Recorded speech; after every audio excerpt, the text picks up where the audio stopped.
Numbers 18, duties of priests and Levites. So the Lord said to Aaron, you and your sons and your father's house with you shall bear iniquity connected with the sanctuary, and you and your sons with you shall bear iniquity connected with your priesthood. And with you bring your brothers also, the tribe of Levi, the tribe of your father, that they may join you and minister to you, while you and your sons with you are before the tent of the testimony. They shall keep guard over you and over the whole tent, but shall not come near to the vessels of the sanctuary or to the altar, lest they and you die. They shall join you and keep guard over the tent of meeting for all the service of the tent, and no outsider shall come near you. And you shall keep guard over the sanctuary and over the altar, that there may never again be wrath on the people of Israel. And behold, I have taken your brothers, the Levites, from among the people of Israel. They are a gift to you, given to the Lord, to do the service of the tent of meeting. And you and your sons with you shall guard your priesthood for all that concerns the altar and that is within the veil, and you shall serve. I give your priesthood as a gift, and any outsider who comes near shall be put to death. Then the Lord spoke to Aaron, behold, I have given you charge of the contributions made to me, all the consecrated things of the people of Israel. I have given them to you as a portion, and to your sons as a perpetual due. This shall be yours of the most holy things reserved from the fire. Every offering of theirs, every grain offering of theirs, and every sin offering of theirs, and every guilt offering of theirs, which they render to me, shall be most holy to you and to your sons. In a most holy place shall you eat it. Every male may eat it. It is holy to you. This also is yours. The contribution of their gift, all the wave offerings of the people of Israel. I have given them to you and to your sons and daughters with you as a perpetual due. Everyone who is clean in your house may eat it. All the best of the oil and all the best of the wine and of the grain, the first fruits of what they give to the Lord, I give to you. The first ripe fruits of all that is in their land, which they bring to the Lord, shall be yours. Everyone who is clean in your house may eat it. Every devoted thing in Israel shall be yours. Everything that opens the womb of all flesh, whether man or beast, which they offer to the Lord, shall be yours. Nevertheless, the firstborn of man you shall redeem, and the firstborn of unclean animals you shall redeem. And their redemption price at a month old you shall redeem them. You shall fix at 5 shekels in silver, according to the shekel of the sanctuary, which is 20 gerahs. But the firstborn of a cow, or the firstborn of a sheep, or the firstborn of a goat you shall not redeem. They are holy. You shall sprinkle their blood on the altar, and shall burn their fat as a food offering, with a pleasing aroma to the Lord. But their flesh shall be yours, as the breast that is waved and as the right thigh are yours. All the holy contributions that the people of Israel present to the Lord I give to you and to your sons and daughters with you as a perpetual due. It is a covenant of salt forever before the Lord, for you and for your offspring with you. And the Lord said to Aaron, you shall have no inheritance in their land, neither shall you have any portion among them.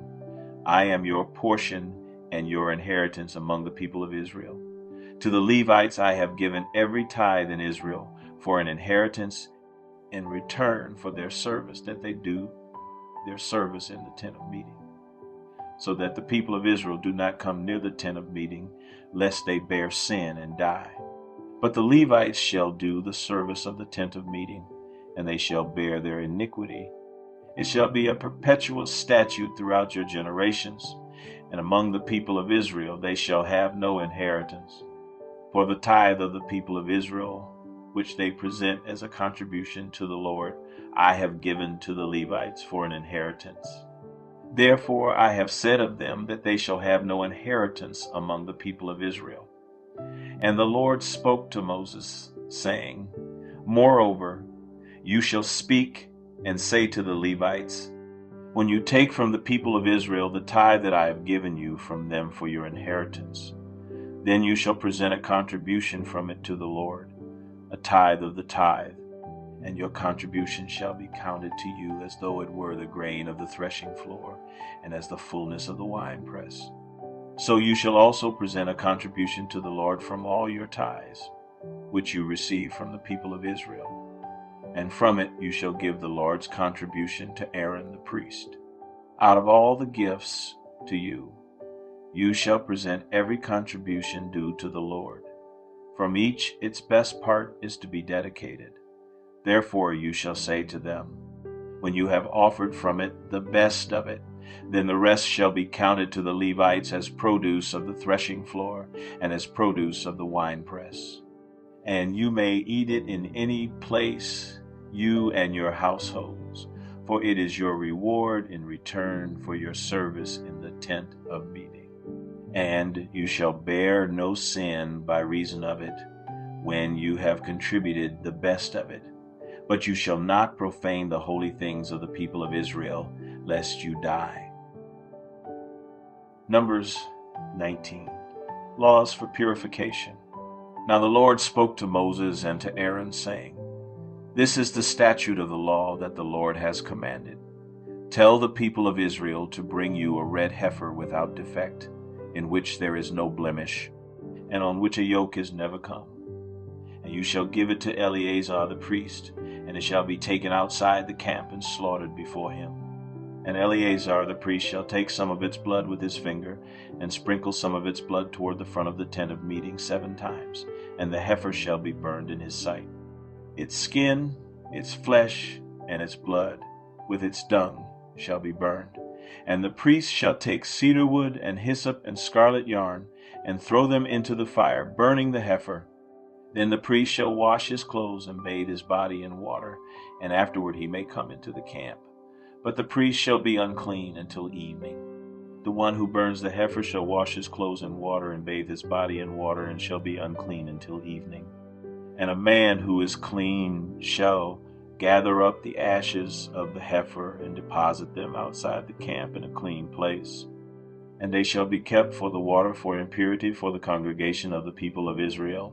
It is a sin offering, and the one who gathers the ashes of the heifer shall wash his clothes and be unclean until evening. And this shall be a perpetual statute for the people of Israel, and for the stranger who sojourns among them. Whoever touches the dead body of any person shall be unclean 7 days.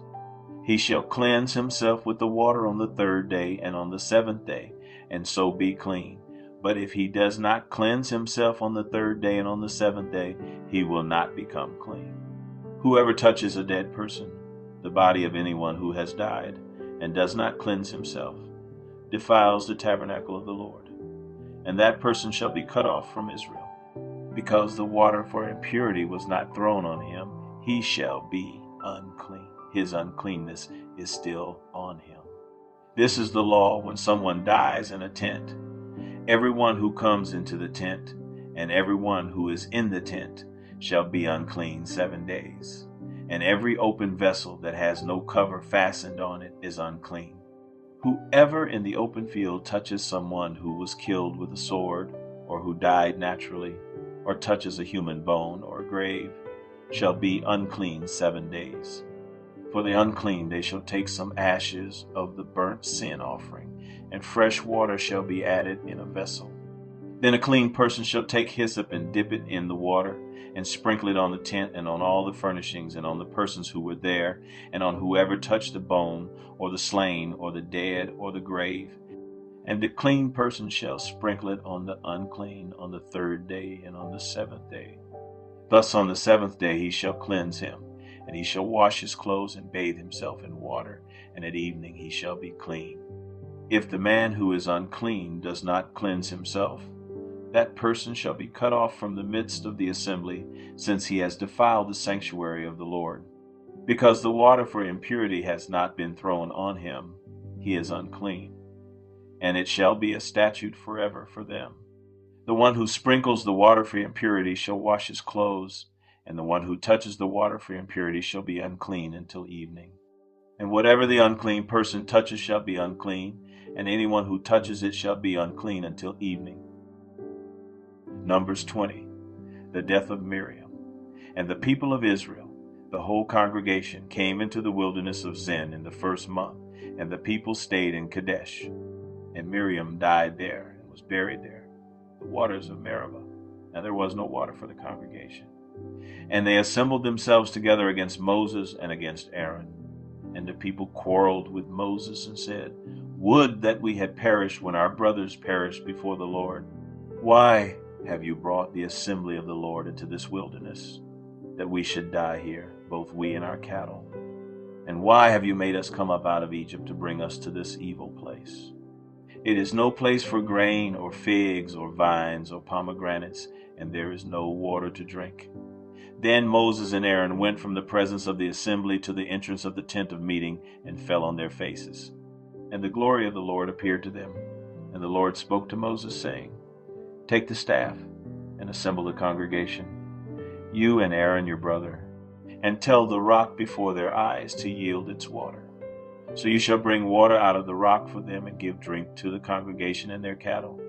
And Moses took the staff from before the Lord, as he commanded him.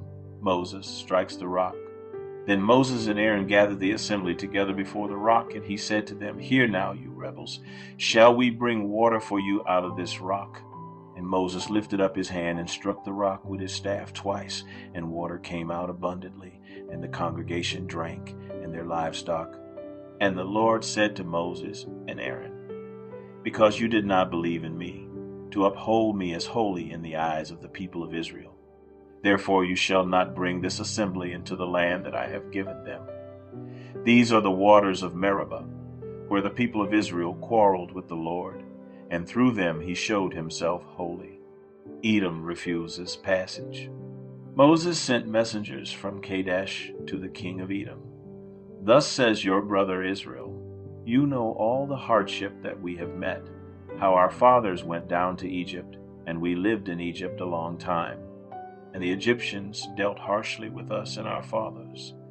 And when we cried to the Lord, he heard our voice and sent an angel and brought us out of Egypt.